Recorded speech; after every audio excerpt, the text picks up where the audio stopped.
ชีวิตค่อยก็มีแต่เอื้อย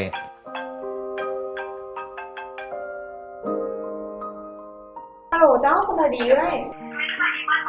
ไม่ล่ะอันกำน้องออกไปเนี่ยเดี๋ยวอีกประมาณ15 นาทีเพราะว่าอันเดียวมันจัดประชุมผ่าเลยได้บอกแต่บางครั้งก็รู้สึกว่าเฮา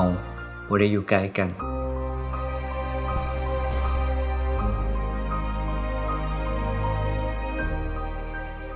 อยากให้นักเรียนเนาะกลับไปบ้านแล้วก็ทำความเข้าใจก่อนที่ว่าเขาสิเข้ามาสู่วงนี้แต่บ่แน่ใจว่านักเรียนผู้ใดแน่ได้เข้าไปซ่อมเบิ่งแล้วเนาะซึ่งว่าก็คือดังที่เว้าไปเนาะ SEO ก็แม่น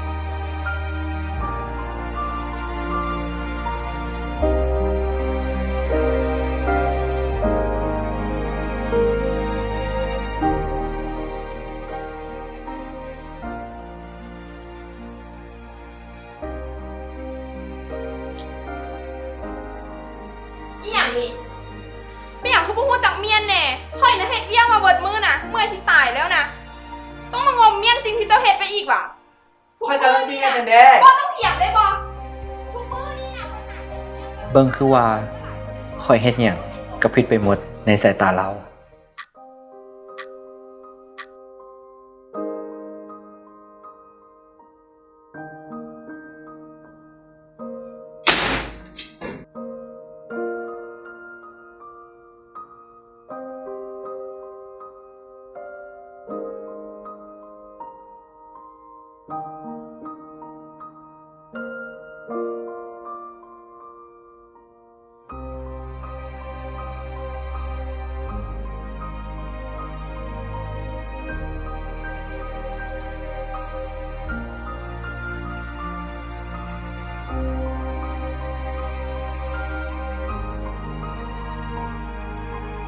บางครั้งก็เบิ่งคือเราใส่ใจข่อย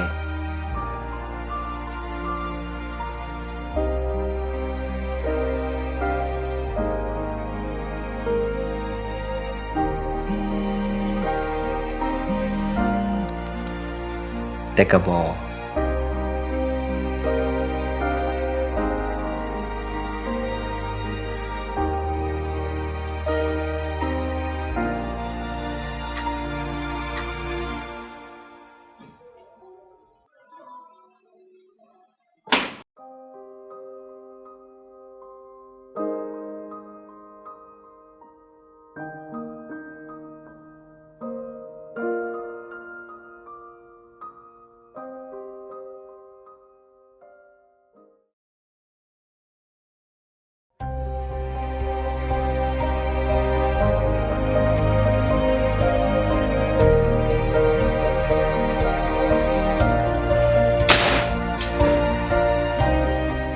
ลึกๆแล้ว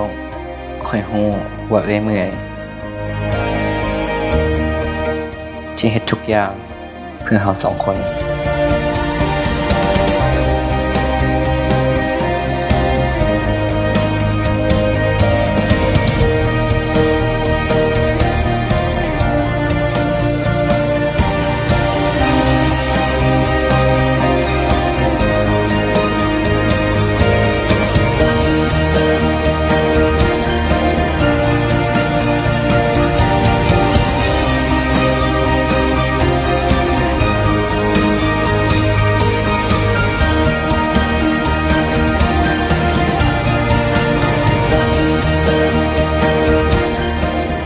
ข่อยจึงอยากตอบแทนสิ่งดีๆให้กับคนที่ข่อยฮักและฮักข่อย